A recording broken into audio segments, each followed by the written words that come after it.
is an ache that does not follow the usual schedule of grief, that does not peak and then diminish with the season. It does not obey the logic of recovery, and it does not respond to any reasonable reason. I have applied every known remedy to its presence, have tried distance and distraction, and the passage of days, and still at the center of everything I am doing, there it is, the ache that stays. It is not destroying me, I want to say that clearly.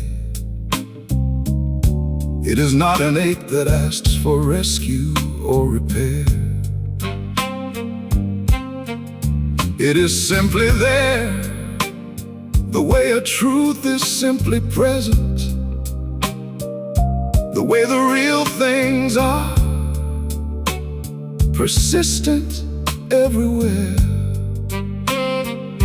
I have learned to move around it and alongside it, to carry it the way you carry what you cannot set aside. The ache that stays has taught me more about my nature than any comfort ever could provide. The ache that stays is not a wound I am ashamed of. The ache that stays is proof of something I once gave, not a failure of recovery or healing, not a sign that I am broken or afraid. The ache that stays is the most honest thing that love has ever made. Some aches do not resolve, they transform from the sharp to the sustained, from the loud to the underlying current, from the name to the unnamed. And in that transformation, they become companions, not enemies to conquer or defeat. The ache that stays became the truest thing about me, the most alive part of my heartbeat. The ache that stays, I have stopped trying to erase it. The ache that stays, I have learned how to embrace it. Not a weakness in the architecture of my living, not a failure in the way I love or feel. The ache that stays is everything that once was real.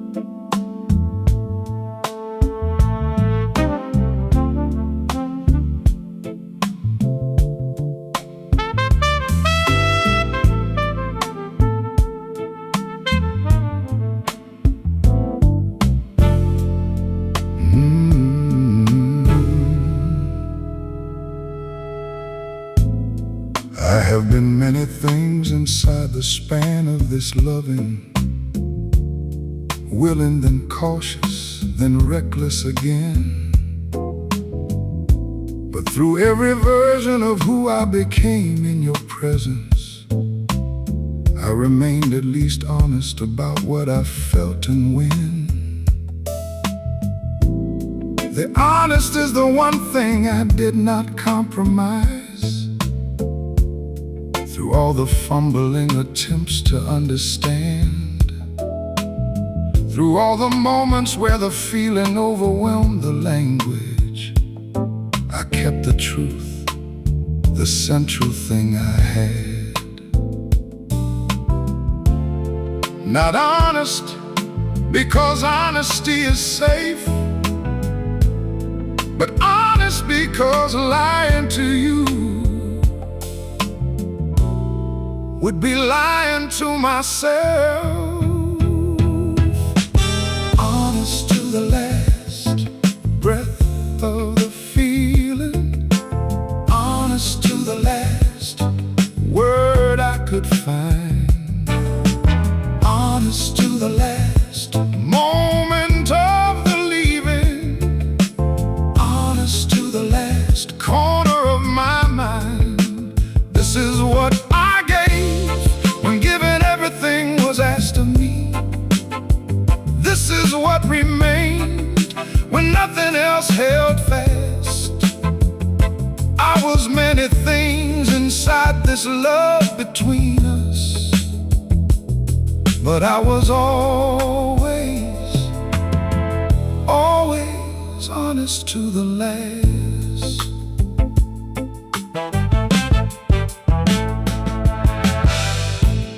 There were easier versions of the truth available, softer arrangements of the difficult and real, but I chose the one that left the least undone between us, the one that lets you see exactly what I feel. I do not call that virtue, I call it necessity.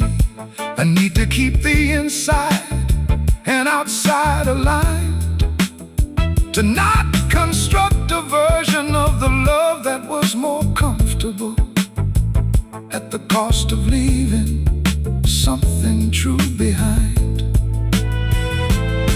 And if the honesty was sometimes more than welcome, if the truth arrived before the moment had prepared you, I offer no apology for its appearance. I only offer what the honest feeling dared to, because a love that filters out the inconvenient truths is not a love, it is a managed presentation. And what we had deserved, the full unedited version, not the careful and the curated imitation. Honest to the last breath of the feeling, honest to the last word that I knew, honest to the last moment of the leaving, honest was the deepest thing I owe to you. This is what I kept when everything was taken. This is what no circumstance could fast. I was broken sometimes, lost sometimes, undone sometimes, but always, always honest to the last.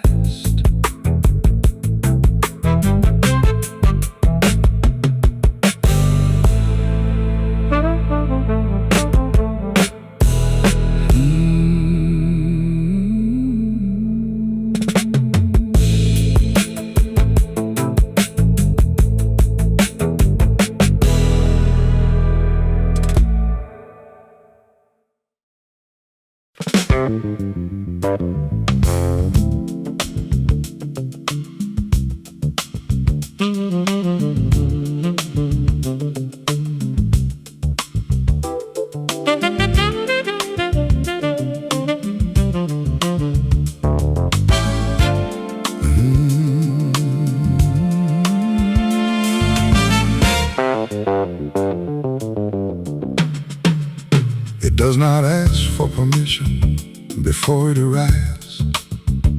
It does not wait for the appropriate conditions. It moves into the available space without announcement and reorganizes everything without your recognition. I have tried to understand it in the language of the rational, to map the coordinates of where it starts and ends. But love, like a fire, does not accommodate the mapping. It only knows expansion, never bends. Love, like a fire, does not negotiate its temperature. Love, like a fire, does not know the word enough. It takes the careful and the measured and the managed and converts them all into the raw and the rough. Love, like a fire, changes everything it touches. Love, like a fire, burns the distance into now. I did not plan for this, I did not build toward this. I only know I am inside it somehow. The warmth of it is not the comfortable kind. It is the kind that makes you aware of every inch of skin, that makes the ordinary feel like revelation, that makes the outside world feel thin. I have felt desire in its gentler incarnations, the kind that fits inside the life you already lead. But love, like a fire, is a full restructuring of everything you thought you did not need. Some loves are rooms you choose to enter. Some loves are doors you decide to open wide. But love, like a fire, is not a choice of entry. It is already burning. You are already inside. And rather than resist what cannot be resisted, or rather than negotiate with what will not negotiate, I let the fire have the full extent of its burning and arrived at something true, if something late. Love, like a fire, takes the hesitant and makes it whole. Love, like a fire, takes the managed and restores the soul. It does not care for what you planned before it found you. It does not honor what you built before you fell. Love, like a fire, is the most honest kind of ruin, and the most alive I have ever been inside its spell.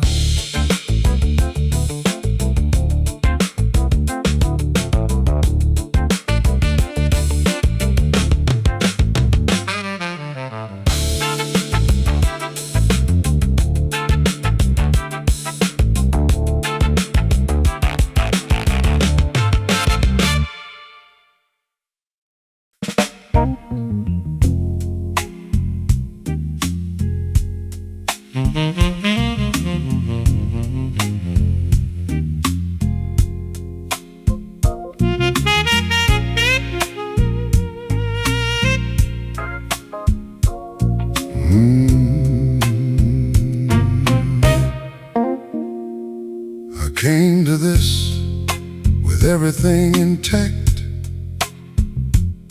The walls were solid and the guard was at the gate. I had maintained the structure through the years of being careful, and arrived at you in very good defensive shape. And then, without a siege, without a declaration, the whole arrangement simply stopped applying. Not broken down by force, but broken open. The difference between collapsing and arriving. Broken open, not broken down.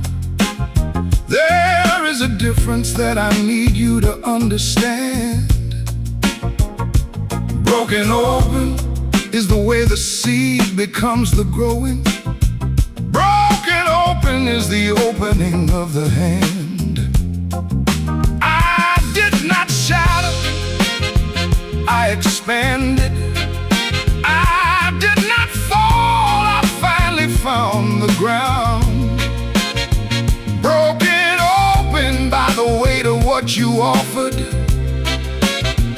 Broken open, and I am glad I was found. The things I held most carefully inside me were not treasures, they were limits I had named. The privacy I called protection was a prison, and everything I guarded kept me tamed. You did not ask me to surrender what I valued. You only loved me past the point where walls made sense. And in the loving, something ancient in me opened. Something I had kept behind a long pretense. There is a kind of break that is also a becoming, that takes the rigid and returns it to the live, that takes the held back and restores it to the current, and makes the self more real, more able to survive. I spent so long believing that the structure was the safety, that the keeping in was what was keeping me together. But you showed me that the open is the stronger, and the broken open holds through any weather. Broken open, and I would choose it every time. Broken open, it is where the real begins. Not the shattering of something that was precious, but the opening of something held too long within. I did not lose myself inside this loving. I found the self that all the keeping had suppressed. Broken open, finally, completely holy. And everything I am is grateful for the rest.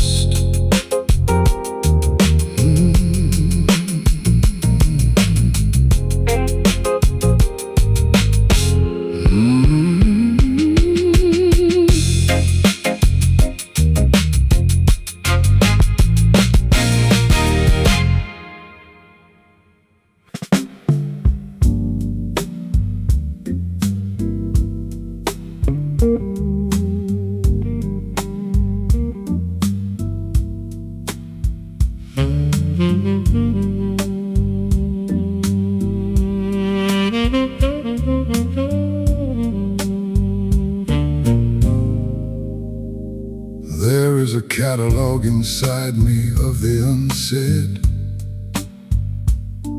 of the true things that the moment never held, the feelings that arrived in full and left in silence, the declarations that the courage never spelled. I am not built for the withheld, I want you to know this. The keeping back has cost me more than speaking would have done. But there are things so large they seem to break the language, and I have stood inside their largeness, struck and stunned. What I never said lives louder than the said. I never told you how the ordinary changed completely the moment you became a part of what I knew. How something unremarkable before your presence became charged with meaning only because of you. I never said that you were the reorganizing principle, the fact around which everything else found its place. I spoke in circles and approaches and adjacencies, and never said the central thing I faced. What I never said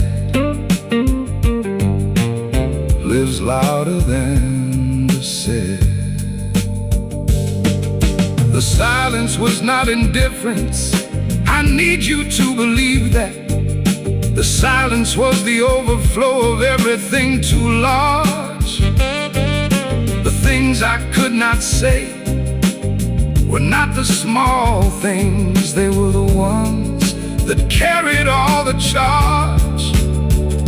And now I'm saying them into the space you left behind, into the air that still holds something of your presence. What I never said is finally finding language, long past the moment of its relevance and its essence. So this is my late offering, the full unedited account of everything the silence held while you were near. What I never said was not for lack of feeling, it was the feeling too immense to make it clear. What I never said lives louder than the said. What I never said is everything I meant. What I never said was not from any absence. What I never said was the whole of what I felt.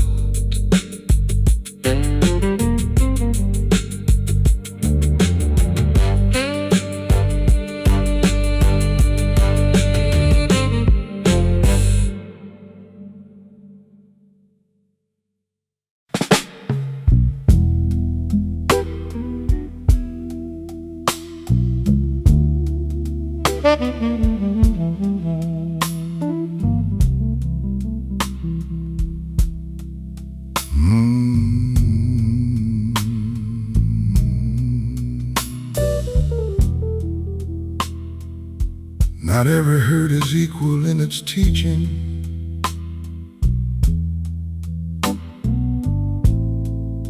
Some pain instructs and some pain merely wounds. Some loss arrives as pure diminishment, and some arrives as one of the most clarifying truths.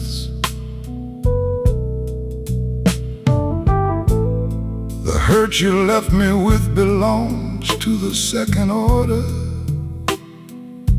the kind that opens rather than forecloses, the kind that makes the person larger from the inside, the kind that hurts the most because it shows.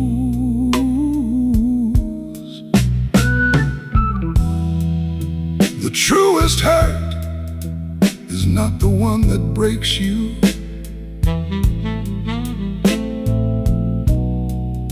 The truest hurt is not the one that scars.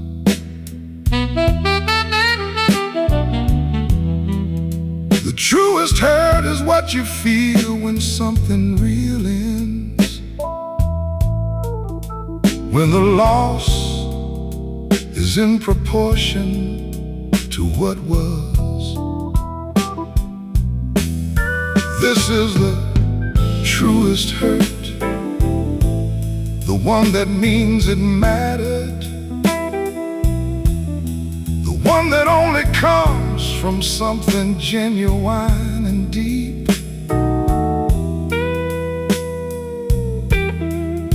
The truest hurt is not the wound of the indifferent.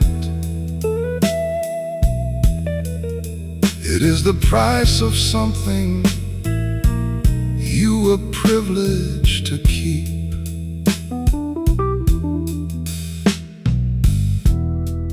I have known the hurt of things that should not have happened, of betrayals and abandonments and cold. But this hurt is made of different material entirely. It is the hurt of something precious growing old.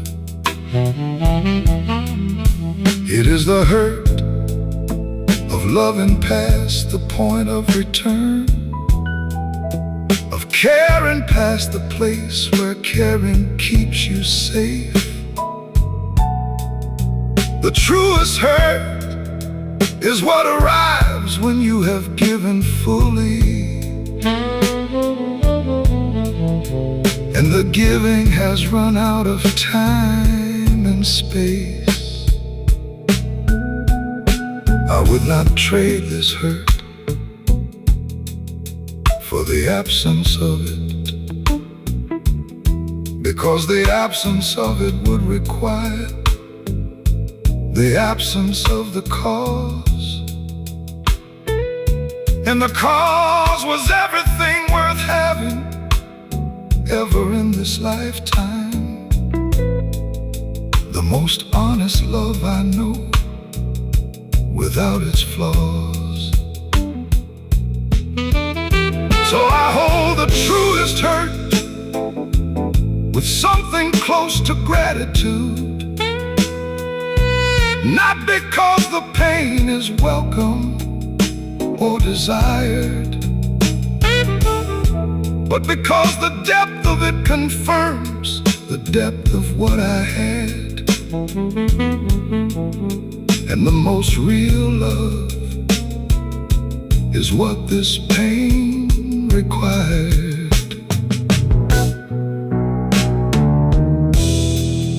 The truest hurt is what I carry without apology. The truest hurt is the most human thing I own. Not every ache deserves the name of the truest. Only the ones that come from loving at the bone.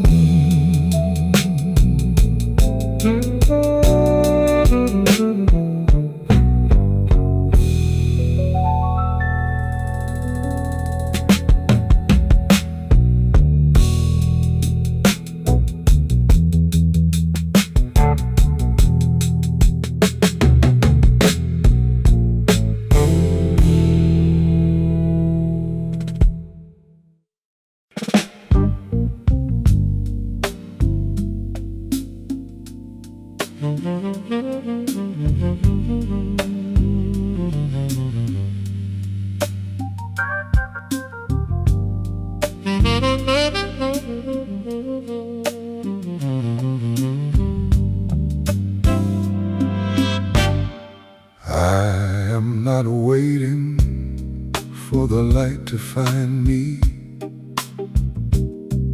I'm moving through the dark with what I have, not because the dark has grown familiar or acceptable, but because the waiting never covered half the distance.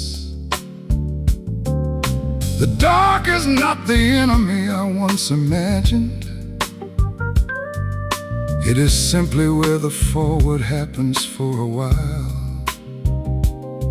where the trust becomes the only available instrument, and the moving is the only available style. I have known the ones who stopped inside the difficult, who made a home inside the place they could not see. I understand the logic of the stopping, but the stopping never felt like truth to me. There is something in the moving that resembles living, something in the stillness that resembles something less. And even in the dark, the body knows the difference between the moving through and the becoming. The darkness, moving through the dark, not around it, not away. Moving through the dark with whatever light I have today. Not the light of the certain and the settled, not the light of the already done and known. Moving through the dark with the only light I own.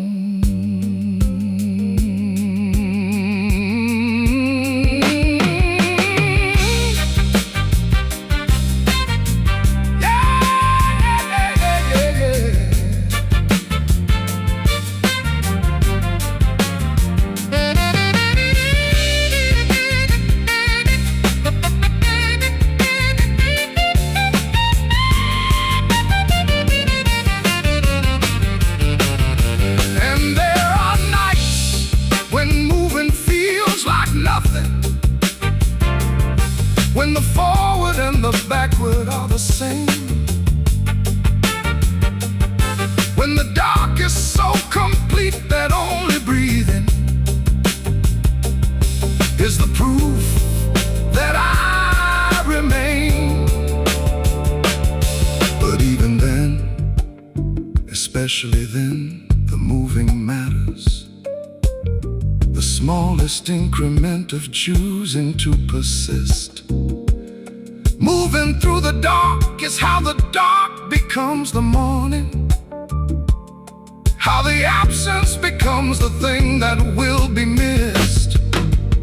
Moving through the dark is the most honest act I know. Moving through the dark is how the truest people grow. Not the light at the end, but the moving toward it. Not the arrival, but the willingness to try. Moving through the dark is choosing life, and that is why.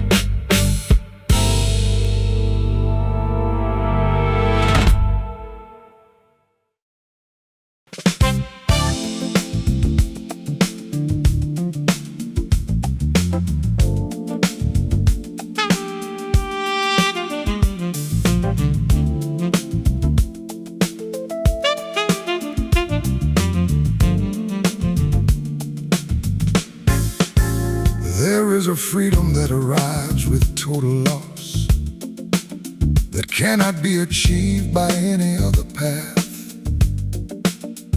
When everything you held has left your holding, what remains is something that outlasts. I have guarded so much for so many seasons, have protected what I valued from exposure and from risk. And then the careful architecture came undone in a moment, and the loss gave me the thing I had been trying not to miss. Nothing left to lose means nothing left to hide. Nothing left to lose means the real can now reside where the managed and the measured used to live. Nothing left to lose means I have everything to give. The defended and the fearful and the locked are expensive things to carry for a lifetime. Nothing left to lose, and the door is finally unlocked. Nothing left to lose, and the feeling is sublime.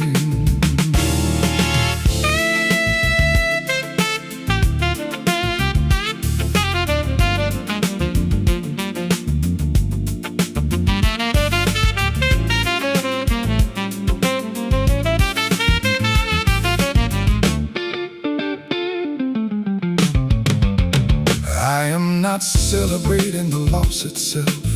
I want to say that honestly, the losing was as hard as losing ever is. But what the losing uncovered underneath the covering was something truer and more mine than what I gave. The vulnerability that loss leaves in its aftermath is not the wound, it is the window. The opening through which the real light finally enters and makes the former arrangement feel like shadow. Every wall I built was built from reasonable material, from hurt and disappointment and the need to not repeat. But reasonable walls still keep the warmth from entering, still leave you safe and cold and incomplete. So I take the loss and call it by its other name, the name that does not arrive until the aftermath. I call it the beginning of the undefended living. I call it the start of the aftermath. Nothing left to lose means nothing left to fear.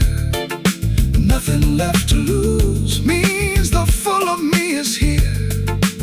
Not the version I maintain for self-protection, not the careful construct built from years of doubt.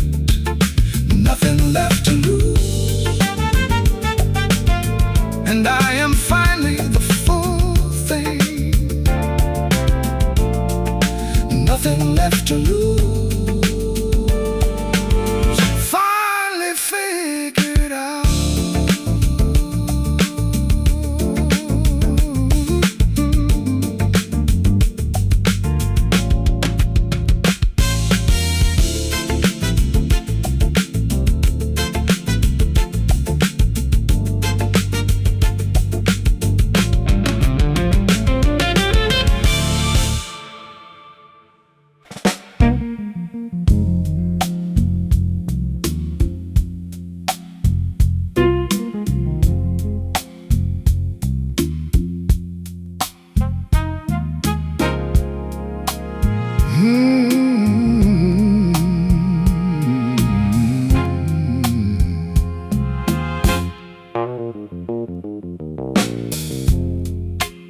This love is not the comfortable kind. It does not settle into warmth and stay unchallenged. It is simultaneously the tenderest and most demanding, the most beautiful and the most unmanaged. I have felt the tender in the way you hold the difficult, the patience in your presence when I am not whole. And I have felt the terrible, the way you reach the deepest, the way you ask the most of everything I am. Tender and terrible, this is what love is at its fullest. Tender and terrible, soft and impossible at once. The gentleness that makes the hardest truths receivable, the intensity that leaves no hiding for the months and months. I did not want this halfway, I wanted the full version, the version that includes the weight alongside the warmth. Tender and terrible, everything love was always gonna be. Everything love was always gonna cost. The terrible is not the cruelty, I wanna be precise. It is the scale of it, the size that exceeds the safe. It is the way it asks for more than the comfortable willingness, the way it makes the ordinary feel less real. And the tender is the way it holds you through the terrible, the warmth that runs underneath the depth of the demand. Tender and terrible, the truest love is always both of these, and I am grateful I finally understand. I have had the tender without the terrible, it was pleasant. I have had the terrible without the tender, it was damage. But what you brought was both in full proportion, and both together is the only honest language of the love that changes who you are completely, that leaves no corner of the self untouched. Tender and terrible, the price of the real thing. Tender and terrible, and worth every ounce. Tender and terrible, both completely. Tender and terrible, neither held apart. The softness and the depth arrived together, and together they rebuilt my entire heart.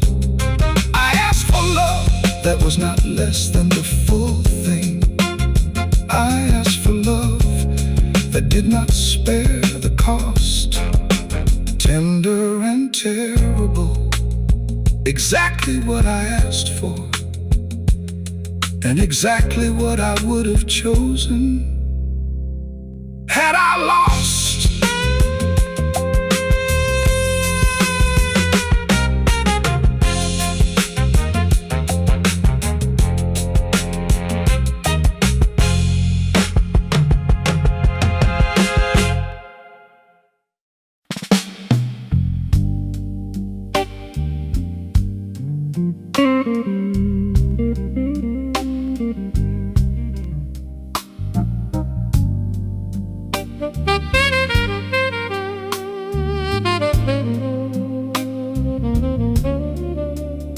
I have tried to locate the border of myself, the exact coordinate where I conclude and you commence. But loving you has made the mapping impossible. The lines have shifted into something past the tense. This is not the loss of self inside the other. That is a different thing. more afraid. This is the expansion of what self can mean in contact. The discovery that self is larger than I made. Where I end and you begin is the most mysterious territory I have known. Where I end and you begin is somewhere I have never fully gone alone. It is not the dissolving of the separate. It is the meeting of two things that are still themselves. Where I end and you begin is where the truest loving dwells.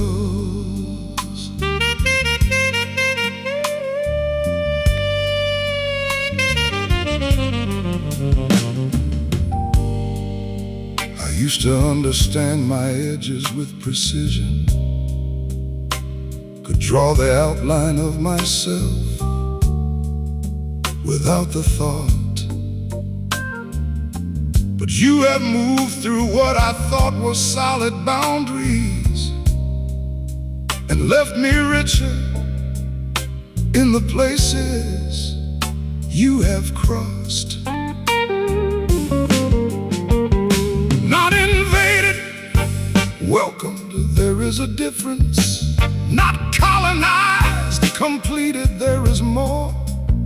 Where I end and you begin is not a battle line between us. It is the place where both of us are more. Some people guard the borders of the self with all their resources, keep the line defined and the territory their own. I tried that for a portion of my living and found the territory increasingly alone. What the fully held self loses when the holding never opens is the knowledge of what self can be in contact. Where I end and you begin is the most honest education. And I have learned things there that I cannot take back. Where I end and you begin is where I choose to live now, every day. Where I end and you begin is the only map I trust to show the way. Not the map of the defended and the separate, not the map of the self kept whole and sealed. Where I end and you begin is where the full of me was finally revealed.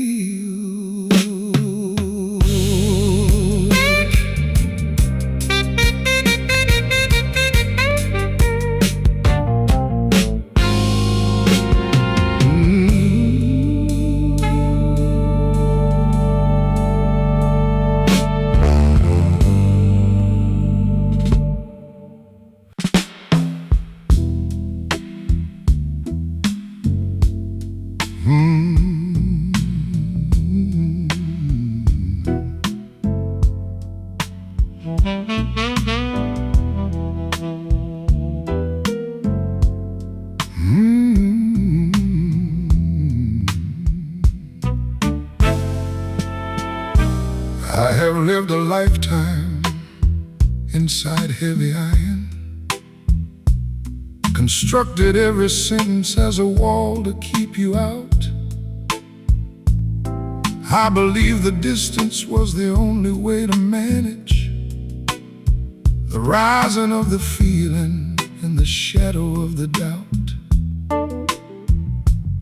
But something in the way you look right past the metal, something in the quiet way you wait for me to yield, has made the heavy iron feel like something I am trapped in, and made the open air feel like the only honest field.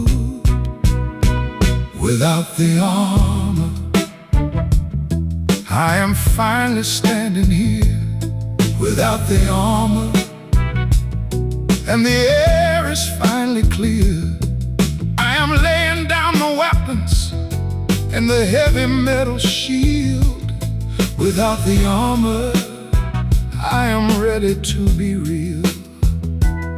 Not protected anymore, not hiding what I am. Without the armor, I am reaching for your hand.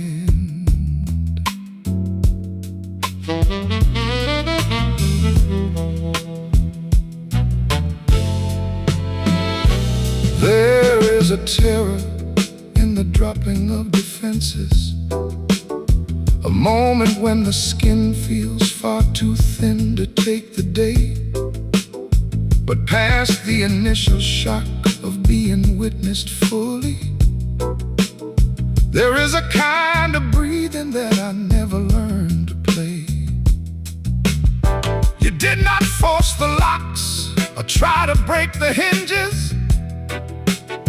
You simply built a fire and you waited by the door until the warmth of it made staying inside freezing, and keeping up the walls was not worth fighting for. The strongest thing I ever did was let myself be weak. The bravest thing I ever said was when I could not speak. The armor was a lie that I had carried for so long, and taking it all off is where the real begins to dawn. I am not sure I know the steps without the heavy weight.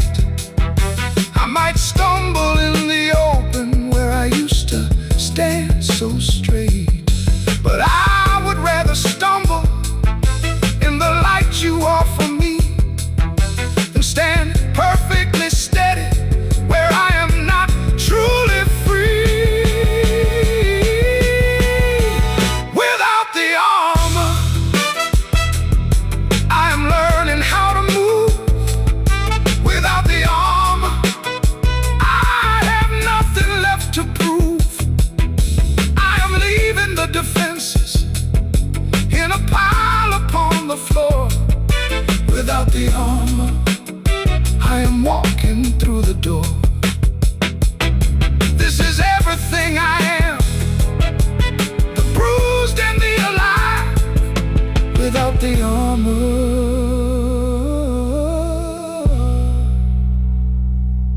I am ready to survive.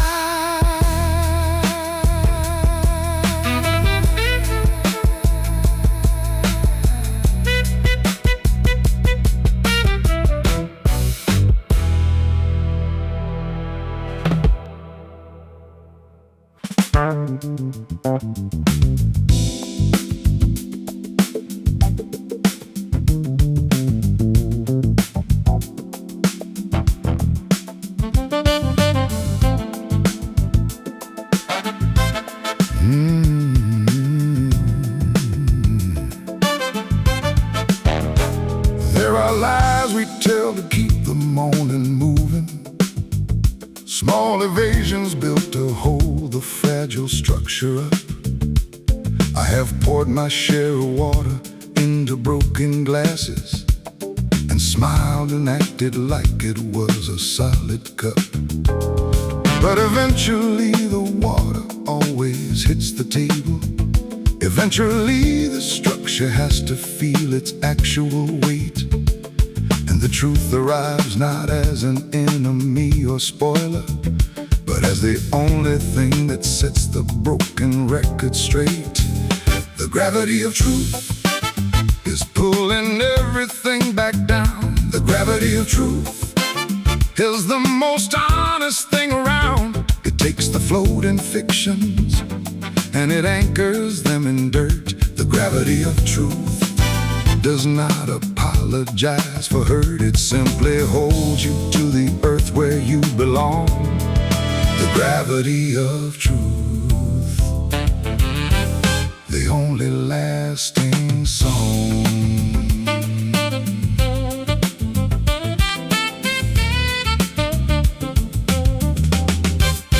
I have watched you carry fictions that were slowly draining every ounce of vitality from who you used to be.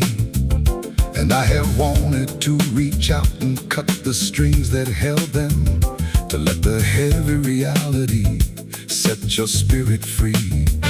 It is not an act of malice to demand the solid ground. It is the deepest form of care to ask for what is real, because the energy it takes to keep the fictions flying is energy you cannot use to actually try to heal. We are terrified of falling, so we hang suspended in a web of comfortable and half-believed pretense. But the falling is the only way to reach the actual surface, the only way to build a life that makes enduring sense. Let the gravity of truth take all the weight you carry. Let it pull the false arrangements down into the dust. What remains when all the fictions finally hit the bottom is the only foundation that a human heart can trust. The gravity of truth is where the healing has to start. The gravity of truth is the alignment of the heart. It takes the comfortable lies and tears them at the seam. The gravity of truth wakes you up from the dream and leaves you standing in the harsh and beautiful light. The gravity of truth, the end of the long night.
I have stripped away the carefully constructed layers, the polite considerations and the measured steady pace.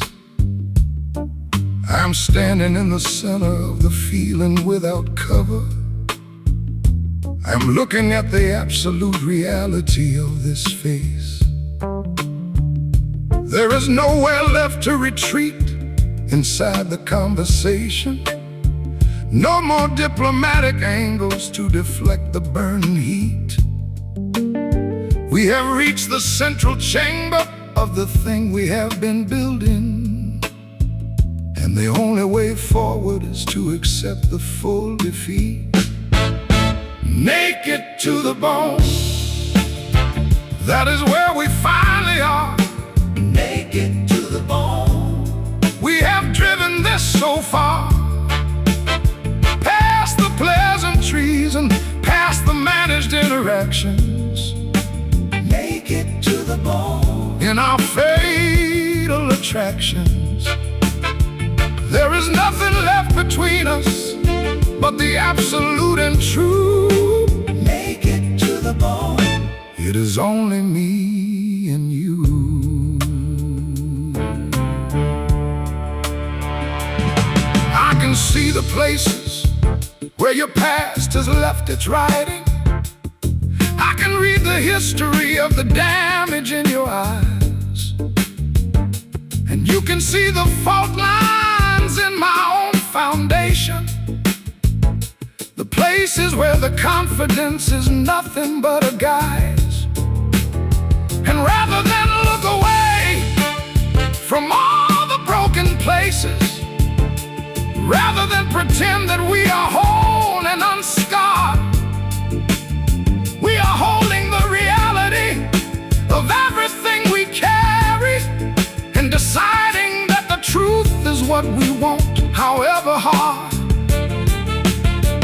It is terrifying to be seen without the presentation, to offer up the self without the lightning or the script. But it is also the most liberating fire I have tasted, the first time I have ever let the holding fully slip. And in the slipping I have found the ground is actually solid, that the truth does not destroy what is genuinely real. Naked to the bone is not the end of our connection. It is the first time I have ever let myself completely feel naked to the bone. All the secrets on the floor, naked to the bone. We are not hiding anymore, past the fear of the rejection and the fear of the embrace. Naked to the bone. In this most holy place, this is everything we are, without the softening of tone. Naked to the bone, we are finally home.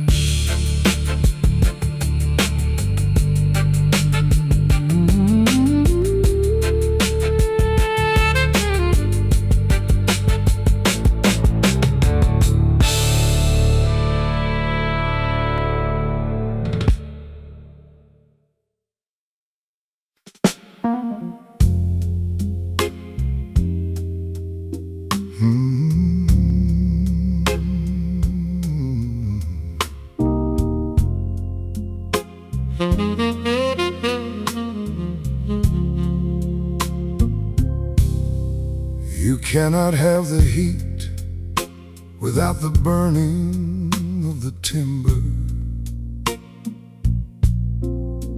You cannot have the light without the melting of the wax. There is an economics to the passion we are chasing, a toll that must be paid upon the emotional tracks. I knew the price before I ever crossed the border.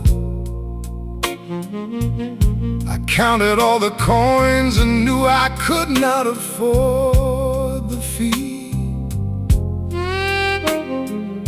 but I paid it anyway, because the alternative was freezing, because the safe and quiet life felt like a tragedy.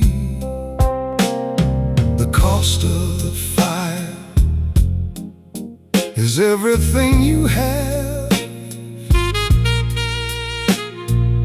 cost of the fire is the breaking of the half. It demands the full supply of everything you hold dear. The cost of the fire is the ending of the fear. Because once you let it burn, there is nothing left to save. The cost of the fire is the opening of the grave of the person you were before the burning started. The cost of the fire is the beautifully departed. I watch the ashes falling from the structure of my living. The things I thought were permanent dissolving into smoke. And rather than rushing to extinguish the inferno, I am standing in the center of the words I finally spoke. I do not regret the match or the hand that struck it. I do not wish for the return of the unlit, quiet room.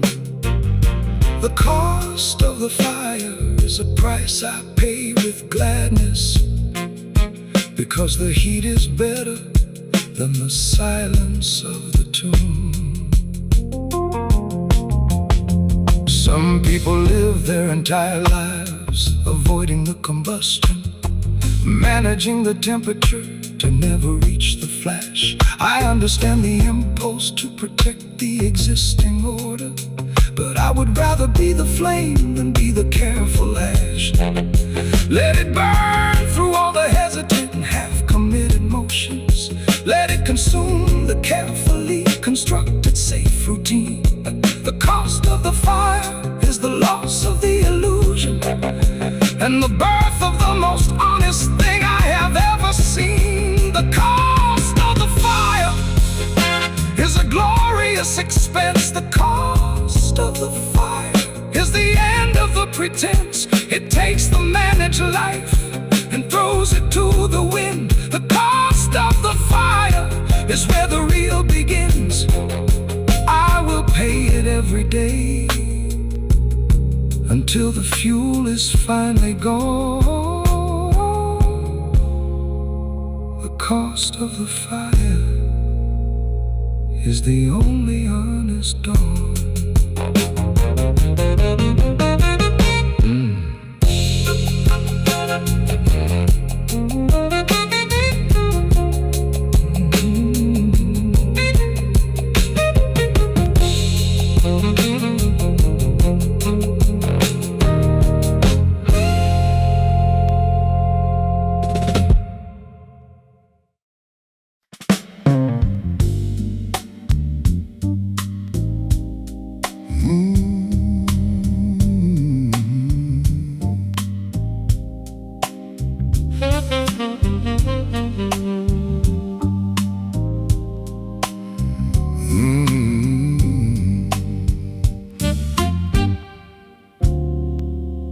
There is a line you cross in the deepening of knowing,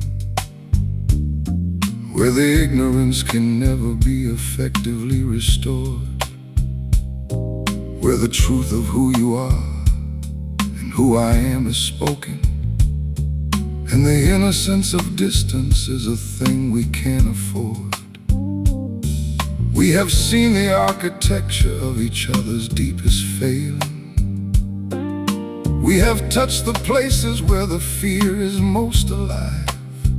And now we have to live with the reality of the vision and figure out if this is something that can survive. What we cannot unknow is the heaviest thing we carry. What we cannot unknow is the truth that will not vary. It is the end of the illusion and the start of the concrete. What we cannot unknow is the bitter and the sweet. We have looked into the center, and the center looked right back.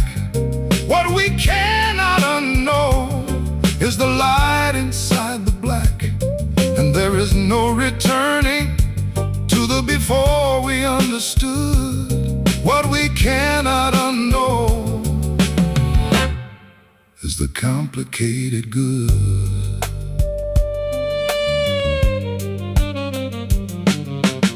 I cannot pretend I do not see the way you manage the quiet desperation when the room begins to close. And you cannot unsee the way my confidence is fragile, the way my certainty is just a carefully maintained pose. The knowledge makes the easy interactions impossible. The casual surface of the world is permanently cracked. But the knowledge also makes the connection indestructible, because the love is based on the absolute and proven fact. It is a dangerous thing to be entirely comprehended, to have the secrets that you kept laid bare upon the floor. But it is also the most profound relief I have ever felt, to not have to carry the heavy burden anymore. We are bound together by the things we cannot unsee, by the shared understanding of the damaged and the true. What we cannot unknow is the foundation of the future, the only solid ground for me and you. What we cannot unknow is the burden and the grace. What we cannot unknow is the truth upon your face. It is the tearing of the veil and the seeing of the real. What we cannot unknow is the deepest way to feel. We have crossed the boundary of the pleasant and polite. What we cannot unknow is our fire in the night.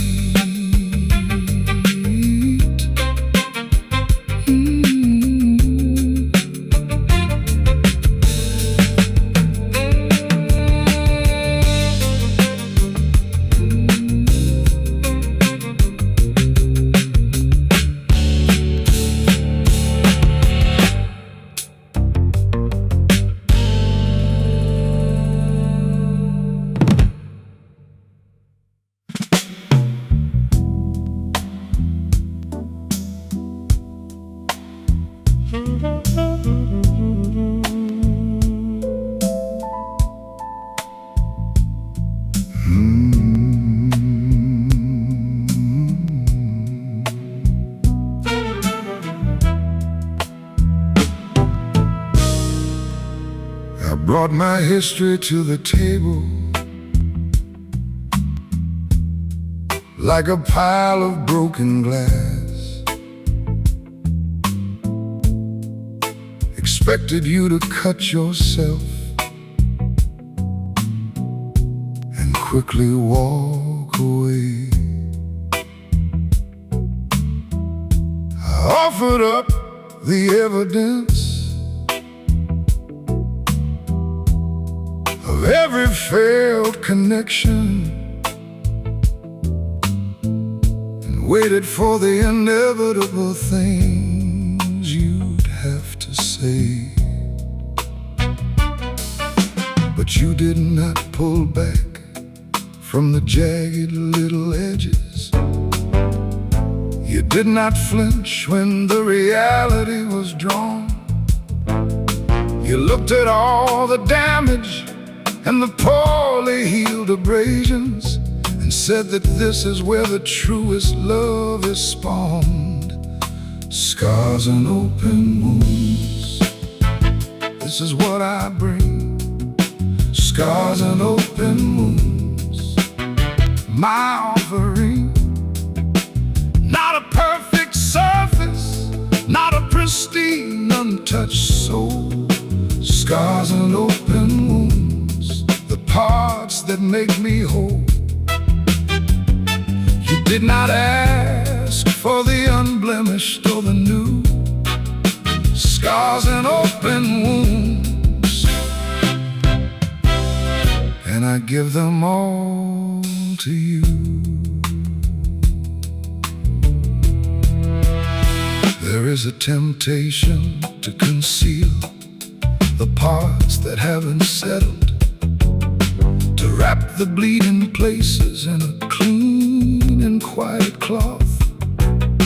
But you demanded access to the things that were still hurting. You wanted all the heat and the fury and the froth. You understood that healing happens in the open air, that hiding the affliction only guarantees its stay. And so I showed you every place the past was still demanding, and watched you love the ugliest parts of me today. The scars are the history of the places that survive. The open wounds are the places where the living is still raw. And both of them are necessary parts of the equation. And both of them are subject to the same forgiving law. I will not apologize for the condition of my arrival. I will not pretend the journey was an easy, gentle ride. The scars and open wounds are the proof of my existence, the evidence of the humanity I refuse to hide. Scars and open wounds, currency of love. Scars and open wounds, not the stars above, but the dirt and the blood and the living in the dirt. Scars and open wounds, the beauty of the hurt. You took the whole messy, complicated truth. Scars and open wounds, the fountain of my youth.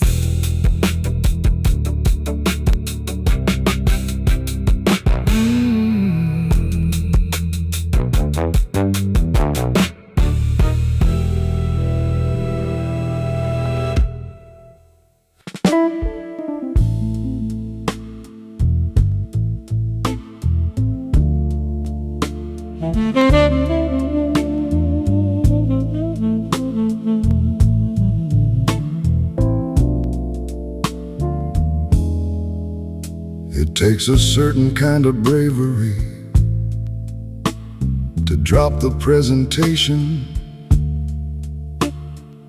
to let the carefully rehearsed performance finally end,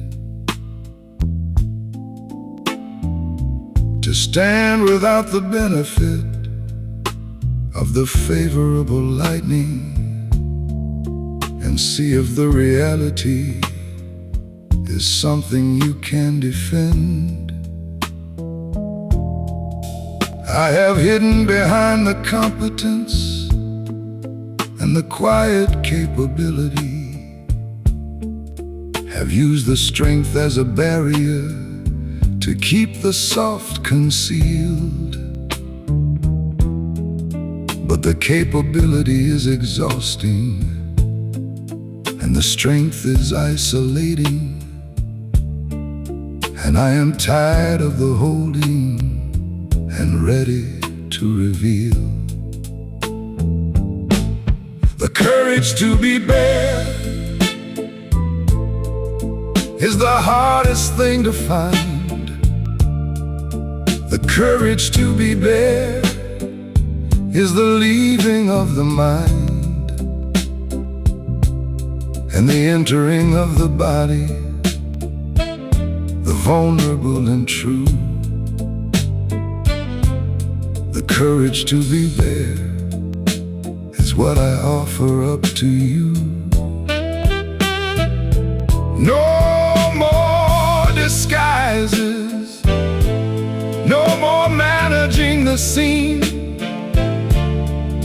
The courage to be bare, the most honest I have been.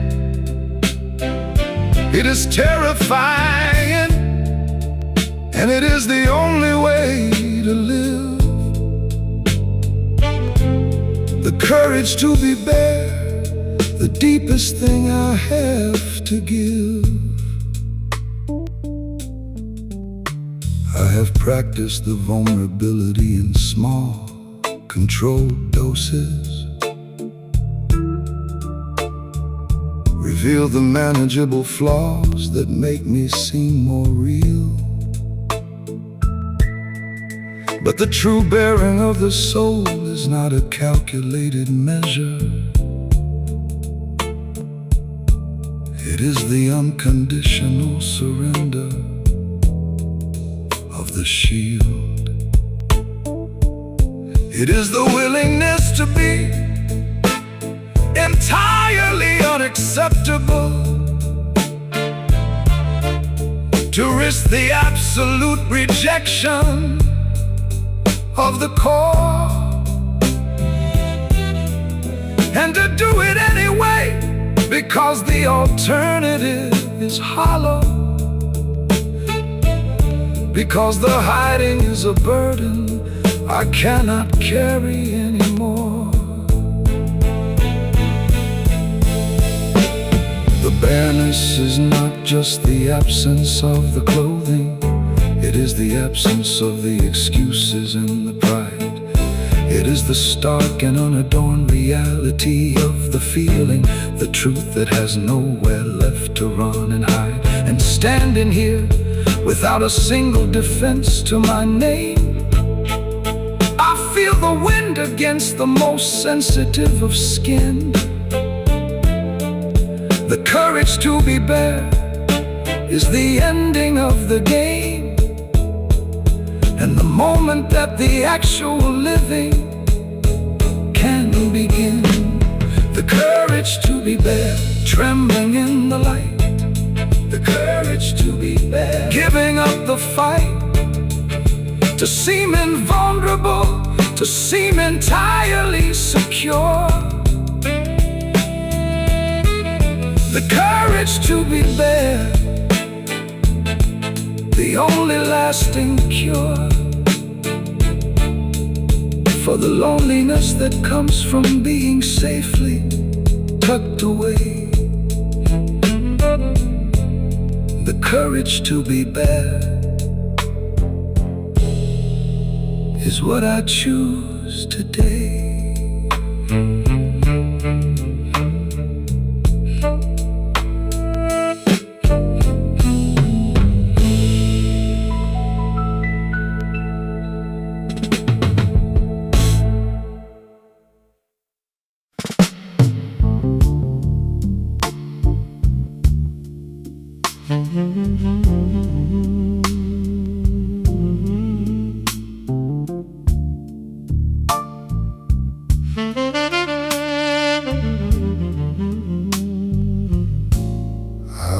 Built a comfortable structure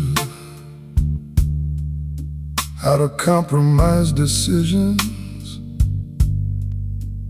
a roof of lowered expectations, walls of quiet dread. I furnished it with all the things I thought I had to settle for, and made a very reasonable, very quiet bed. But the comfort was a slow poison to the spirit, and the Quiet was the sound of something dying in the chest.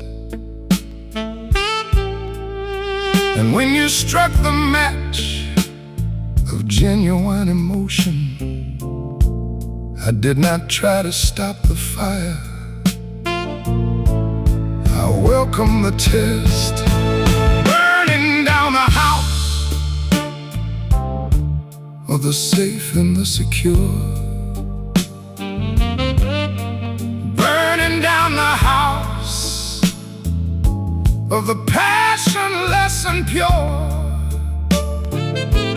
I am watching all the compromised decisions turn to ash. Burning down the house in a glorious fiery flash. There's nothing in the structure that I want to save. Burning down the house, Stepping out of the grave of the life I was supposed to live, the life I should have known. Burning down the house, I am finally on my own. The neighbors of my conscience are screaming in the yard. They are horrified by the destruction of the norm. But the heat of the inferno is the first time I've been warm. And the chaos of the fire is my favorite kind of storm. I am feeding the flames with the respectable opinions, with the careful plans and the sensible advice. I am letting the whole arrangement go up in the smoke, because the genuine feeling is worth any kind of price. There is a purification in the absolute destruction, a clearing of the ground for something that is real. The house of compromise was suffocating my existence, and the fire is the only way that I could learn to feel. Let the rafters fall and let the foundation crack. Let the whole history of the settling disappear. Burning down the house, and I am never looking back. The only thing that matters is the fire that is here. Burning down the house, let the flames reach the sky. Burning down the house, no more living a lie. I am dancing in the embers of the things I used to be. Burning down the house, I am finally wildly free from the expectations and the safe, predictable route. Burning down the house and letting the wildness out.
When the fire's finally finished its consumptive work,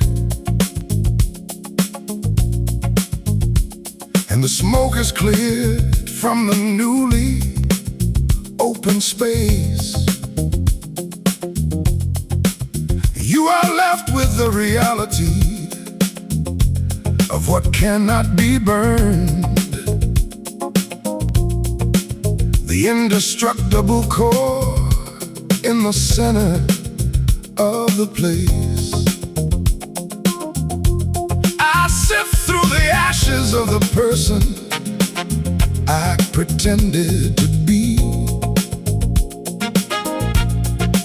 The charred remains of the pleasantries and the charm, and I find the solid metal of the things I actually feel. The things that survive the heat and the alarm.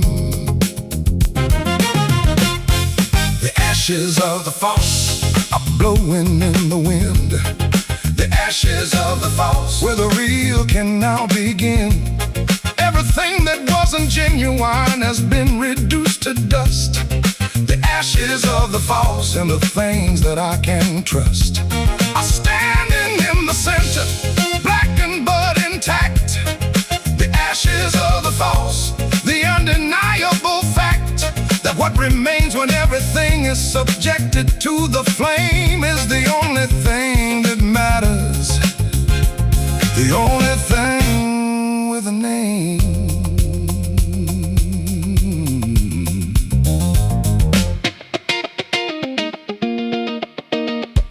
It is a stark landscape, the aftermath of the burning. There are no soft places to rest the weary head, but there are also no illusions to maintain or to defend. No more repeating the things that should not be said. The clarity of the devastation is a beautiful thing. The uncompromising vision of the absolutely true. The ashes of the false have fertilized the blackened ground, and from this devastation something honest will ensue.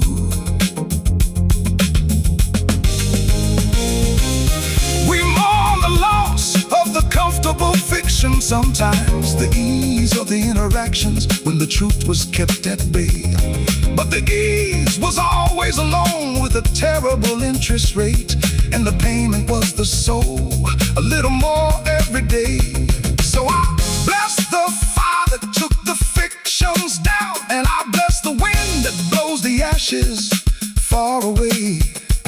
The destruction was the necessary prelude to the ground, where the genuine connection can finally start to play. The ashes of the false, a gritty kind of grace. The ashes of the false, in this newly open space, we are standing on the bedrock of the unapologetic real. The ashes of the false, teaching us how to feel without the filtering of the expectation or the lie. The ashes of the false under a clear and open sky.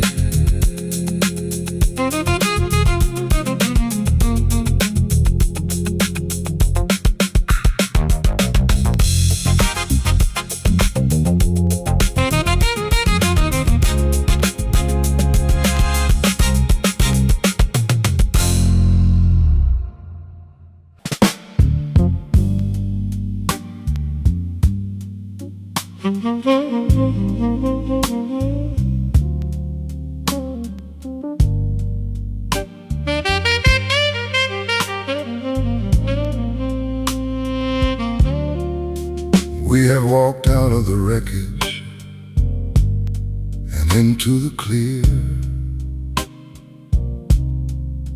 We have left the armor and the fictions far behind, and standing in the open without a single thing to fear. We are exploring the landscape of the unconfined. The air is sharper here. It bites against the skin. The exposure is a constant, humming kind of thrill. But there is nowhere else that I would ever want to begin.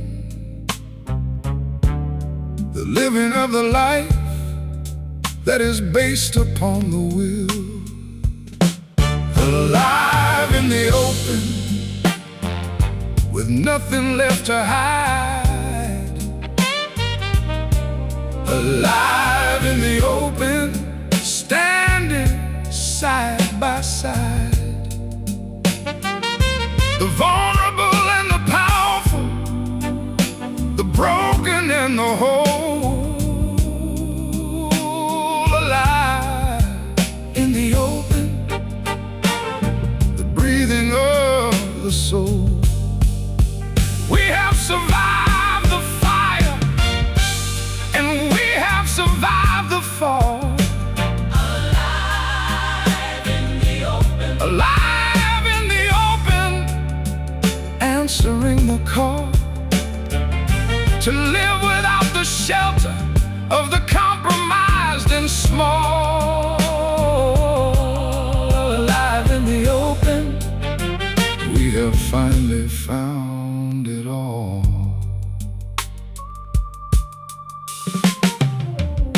The intimacy of the open is a terrifying grace. It demands the constant presence of the absolutely true. There are no shadows here to obscure the face. There is only the reality of me and you. And in that reality, the love is not a gentle thing. It is a force of nature, a hurricane of light. It does not ask for comfort, it does not ask to cling. It asks for the engagement of the entire fight. I look at you, stripped of all the artifice and the guard, and I see the most magnificent thing I have ever known. The beauty of the human, unpolished and unmarred by the desperate need to not be truly shown. We are bare and burned, we are honest and we are free. We have paid the cost of the fire and the gravity of truth. And standing in the open, I can finally plainly see that this is the culmination of the searching of my youth. Alive in the open, where the wild things are. Alive in the open, beneath the naked star. This is the destination of the journey through the dark. Alive in the open, the catching of the spark that sets the whole existence into brilliant, blinding flame.